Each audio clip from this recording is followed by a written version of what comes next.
Pa, magpapaalam sana ako. O bakit? Saan ka pupunta? Pupunta sana kami ng mall na mga kaklase ko. Anong mall? Anong gagawin niyo dun?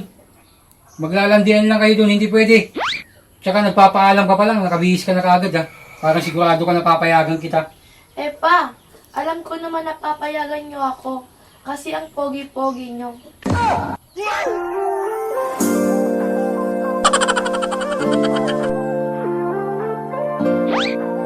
Ikaw, parang manang-mana ka talaga kay mama mo. Sige na pa, payagan nyo na ako. Tsaka sabi pala ng mga kaklase ko, ang pogi-pogi nyo daw po.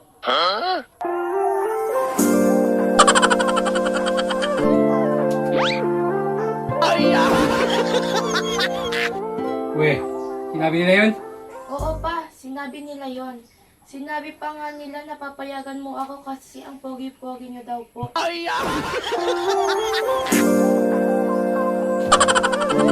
Sige na. Payag na ako. Umalis ka na. Oh, ito.